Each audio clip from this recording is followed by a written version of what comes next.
Yeah,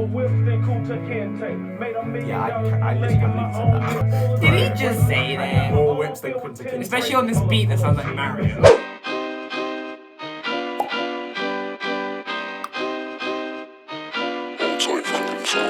Hey, what's up everyone? It is Daboothe and Maxx for another edition of the one and only Will I Repeat. It's a sales pitch. It's a sales pitch to Maxx. Okay. Basically, I've listened to a brand new album. It's 2 Chainz' new album, Don't Sell Itself.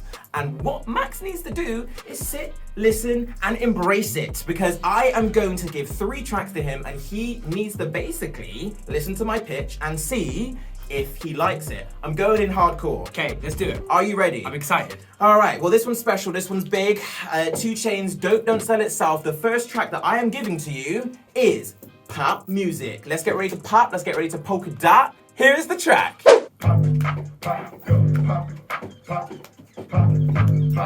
A few moments later.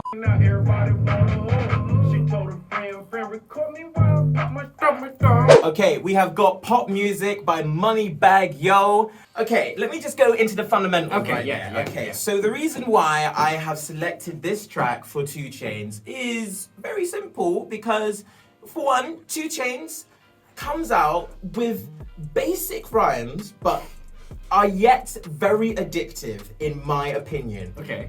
One I'd like to say, first of all, I'm swagging. 2 girls and me, so I'm bragging. So much money in my pocket, my pants might be sagging.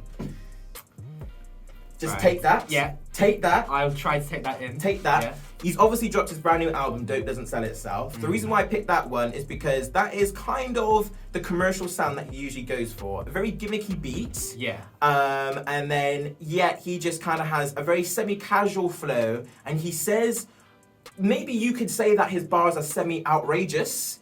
And that is down to either you think it's either rude, what he could be saying. Okay. It could be a basic rhyme, but his rhymes are always very poignant. You always kind of notice them. Poignant, not in the sense because they're lyrically gifted, but you just always notice them. You will just notice it. Okay. Okay. Right. That was the reason why I picked that one. But before I have your views on that track, what's your views on 2 Chainz in general? I won't lie, you've got quite a tough job this week because my views of 2 Chainz are not positive. Right. I'm happy that he's succeeded, and I love seeing anyone win, and he's got longevity. He's been in the game for a long time, but I'm not like a hater of 2 Chainz. I'm just always confused.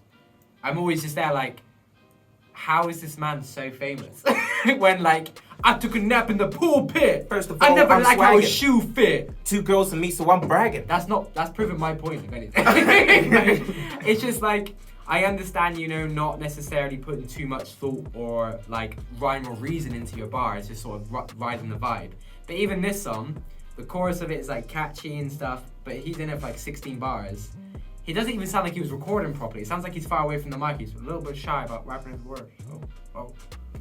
All right, so you've kind of gone into my next question, but what's your thoughts on that track? I would rate this track a 2.5 out of 5. 2.5. Because, the reason I gave my ratings because I think it explains what I think about this song. I think the chorus is catchy. The beat is catchy and simple, just like the chorus. Pop it, pop it, Hey. pop it, Yeah. pop it, Yeah. pop it. Yeah, Yeah. turn. But that's as far as it goes. It's catchy and simple, but that's about it. There's no actual depth in the lyrics. I don't even understand what the song is actually trying to say. Pop it. Would you repeat, yes or no? No, I would not repeat this song. All right, Sorry. let's go into the next track then. This one is If You Want Me. This one has got a feature with Jaquez. Have you heard of Jaquez? I've heard of Jaquez, yeah. Oh, yeah. I can't believe that's how I got it. Jaquez. But yeah, so this is this track, R&B sound, and let's just go into it and tell us what you think. All right, Excited. here we go. I'm back from grieving, don't ask no reason. Yes, this is more like it. Jaquez. She just did it. Jaquez. Hey, Jacquees, Jacquees, I love that he did that exact line as well. Yeah. How you said it. Cool, that was 2 Chainz in If You Want Me. Okay, so the reason why I picked this one is because I feel like this is 2 Chainz really in his element. Okay. I mean, did you hear? That's a bop. That's a bop, yeah, late night. So that one is just him again, and his very chilled, lower tone bass voice he brings, and his tone, and again, his flows that he says isn't very out there, but it complements the beat. Again, with this one, the combination of Jacquees and 2 Chainz going back and forth, amazing. Like it was good. It was decent. So that was the reason why I picked it. Okay. I should leave it down to you.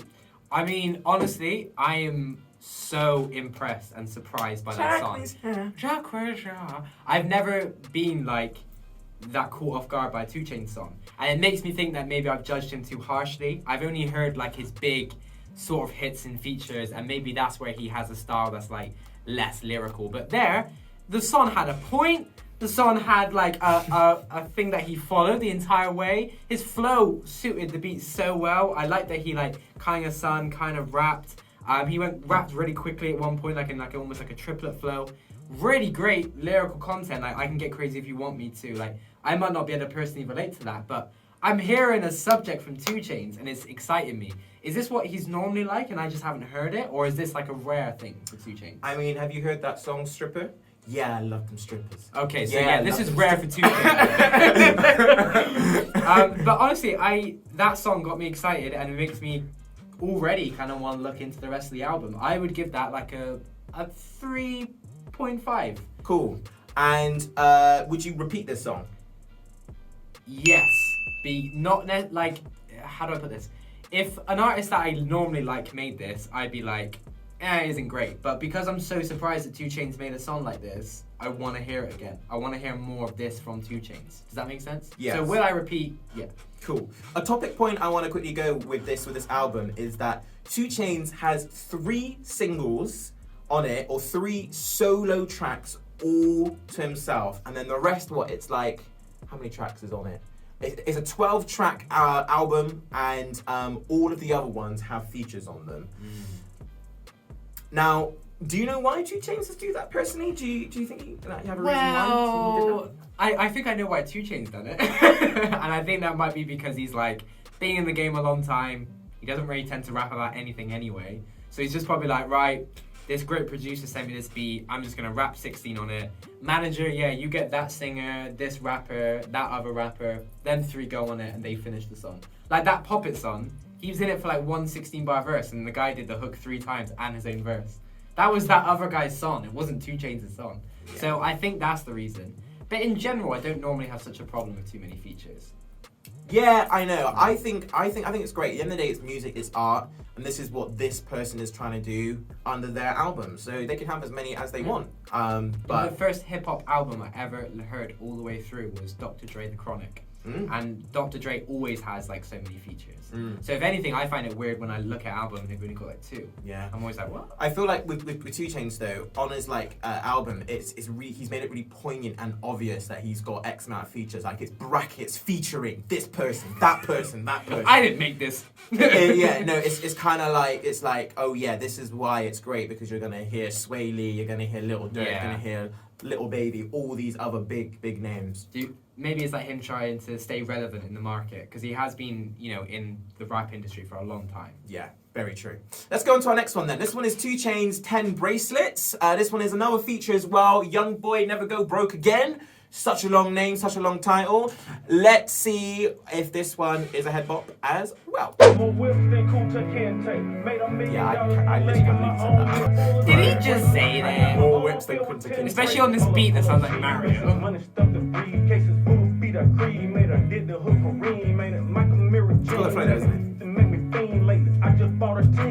Wow, oh wee. There we go. 10 Bracelets. 2 Chainz, Young Boy, Never Go Broke Again. All right, so the reason why I picked that one in a strong sales pitch was because It was like it was the best one there. I don't want to say this because I've got to pitch this to you. So the reason why I picked this one is because I think to myself, there's literally not a reason. It's because it was the best song. Okay. There really isn't anything else. I feel like the reason why is because I liked. There's actually nothing I liked about this song. I mean, I got some positive things I could say. Go on then. Yeah. What did you say? I mean, the first thing I think to address is the first bar, which gets repeated again. More whips than Kuta Kente. Mm-hmm. That's kind of mad. I think it's a very controversial thing to mention. He's basically saying that he has more cars than a slave. Of course he does. Yeah, like if he's a slave. He doesn't, but aside from that controversial bar, the verse that really surprised me from 2 Chainz. The flow was so good. Like after I heard that bar, I kind of wanted to dislike it on the first listen. I kind of wanted to be like, oh god, what is this? Especially with the Mario melody in the background. But then he just started flowing on the beat, and he just suited it so well. It almost sounded like the beat was kind of made around his vocals rather than the other way around. And it definitely did surprise me. It kind of reminded me of his verse in State of Emergency with Logic, where like he opened the song with a verse and did it very strongly to set it up. But then the chorus was terrible. Yeah. I can't even remember how it goes. That's why when I said, the reason why I picked this to you, I completely forgot when I had to listen to that hook again. Like, what was it? What was he saying? He says, I have more than 10 bracelets. I got more than 10 bracelets. Something like that. Like, yeah, even I was a little bit disappointed. It just sounds like he when made I'm that, like, I don't know. I'm thinking to myself, why did I want to give this to Maxx? Why did I want to give it to Maxx? I think it was exactly what you said with like how I just wanted to show that in some ways he can spit, and so that was him spitting. But yeah, going past his opening line, he did have a bit of pizzazz. Yeah, he had a great flow. It just sounds like the chorus was made in 5 seconds. Yeah. It literally sounds like, I'm gonna write my verse and try hard, and then after I finish my take, I'm just gonna freestyle something and see if that's a hook. Ratings out of 5. 2.5 again. Would you repeat this track? No, to be honest, I wouldn't. Okay. Like, the verse is strong, and if someone said to me, what's the good 2 Chainz verse, I'd give him that. But I won't add that to my playlist. Can I finally ask, before we get into the actual album thing, there are a lot of people that I know, which maybe you could argue as they're not actually educated within music, say that 2 Chainz and Jay-Z are very similar and they get confused. What do you say to those people? Wow. I have actually heard that? I have gone to house parties and 2 Chainz came on. They were like, "Is this Jay-Z?" And I was like, well, that's either racial profiling. No, but I think they have they're from the same area in America, so they have similar accent. They? Yeah. Oh, I never. Yeah. I mean, I guess they both got very poignant voices. They both have diction in their voices when they speak, and they can kind of rap slowly and it still sort of sound good. Both of them can do that. But comparing Jay-Z and 2 Chainz, that's just not something you can do. I don't know how you can get the two mixed up. Jay-Z's verses, even the syllables can be broken down to these incredible metaphors and lyrics that are really well thought out, with choruses that are trialed again and again and again, with features that are really thought about before they're placed. But with 2 Chainz, I got 10 bracelets.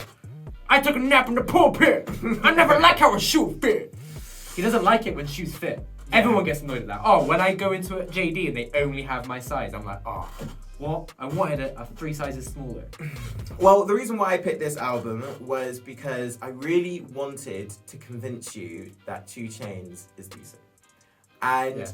I listened really hard and I was like, okay, this one's good, this one's good, this one's good. But even I, halfway through, with the last track, 10 Bracelets, didn't have anything positive to say to you. So what do you think of the album overall? Does it justify itself? Album overall is, now that I'm not pitching this to you anymore, was pretty tragic. I haven't said about a beat yet. I don't know, no, it's fine. But you know, Yeah. based off these 3 tracks, Yeah. yeah, it was pretty tragic. Really, he did a track with like Sway Lee, and even like Sway Lee made the track even worse. Really? Worse is not a word, but that's how I feel about it. Makes your brain say worth it. Yeah, I know. And trying to think what else. Yeah, it was like he kind of goes for these very gimmicky beats, very like boing boing beats, and then does a 16, maybe stumbles a hook, and then he just gets a bunch of other people to try and finish it off for him. Basically everything that you said. But based off those 3 tracks alone, would you think to yourself, this is a decent enough album, I want to go repeat those tracks and the rest of the album?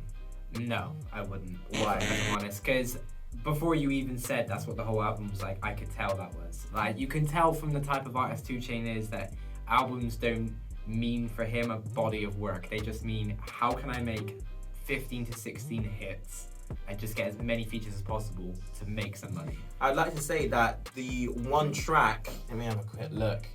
There's only one track on his album that has gone close. I mean, this is at the time that we're filming this as well. There's only one track which is going close to 10 million. That's his most streamed track, which is $1 million worth of game. Wow, well, I mean, as a solo artist, I know 2 Chainz doesn't always necessarily perform as well. He just seems to be like a feature that people get. I think like his name is more of a flex than his actual music. Because whenever I've gone on his actual artist page on Spotify, Apple, YouTube, the numbers are never necessarily ridiculously high. And if they are, it's a feature of his rather than a song that he made himself. Yeah. So that doesn't surprise me too much. But yeah, like that's the reason I wouldn't repeat this album, because I knew that the album would be just like these 3 songs. Yeah, 2 Chainz on Spotify is 371 in the world for listen to. Really? Okay, yeah. that's quite surprising. Well, to be honest, I feel like the sort of status that he kind of gives, I thought he'd be looking to be in like at least top 250. But yeah, that's true. Yeah, but at the same time, when you think how many different artists across so many different genres in different countries, yeah, it's still a pretty big deal. Like, if anything, I would have thought he was lower. Right, yeah. I was like, wow, fair play to you, Yeah, James. Give yourself yeah. a good old pat on the back. yeah. Well, there we go. Yeah. That was the album review of Don't Sell Dope, or whatever it's called. I can't even remember the name. I can't even remember what it's called now. Wait, let me try and find it. 2 Chainz, brand new album. Please give it a listen to. Dope Don't Sell Itself. Cool. So Maxx won't repeat it, and guess what? I wouldn't repeat it either. But I tried to give you justice, 2 Chainz. I tried to convince Maxx that, you know what, bro? He's sick, bro. 2 Chainz, you're sick. You know what? I still rate you. But I felt like your last album that you did, Pretty Girls Like Trap Music, was your best one. Anyway, Maxx won't repeat this week, but we will find out what happens in a later week. Make sure you like, subscribe, and comment on all of our stuff. It is Daboothe and Maxx. If you want to get in contact with us about our radio shows that go out to a UK-wide audience, then what do they do, Maxx? You just need to send a clean MP3, a photo of yourself, and a bio alongside links to your social media to musicfordnm@gmail.com. Adios, amigos. We'll catch you later. Bye!